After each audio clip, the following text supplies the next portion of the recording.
Kumukuha sila mga kalandi. So ito ilagay nila dyan mga kalandi kasi bibiakit siya. Mga kalandi, nagabiyak sila ng nyog. Gagawing kopras. Kukoprasin yan.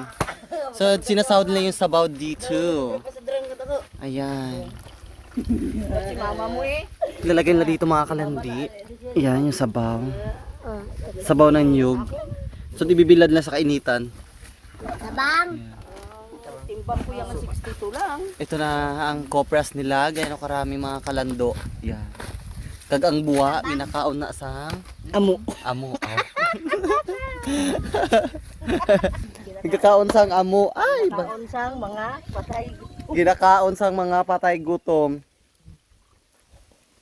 Kinakain to ng ano ng manok, ng manok ko. Kuruk kuruk kuruk kuruk kuruk. Kauna. Di yan. Bibilad to siya. Ganito yung mga kalandi. Huwag patanga-tanga ha. Ganyan yan. Sure. Galit. Yan. So yan, sabaw. Sinasahod na nga nila yan. Ayan.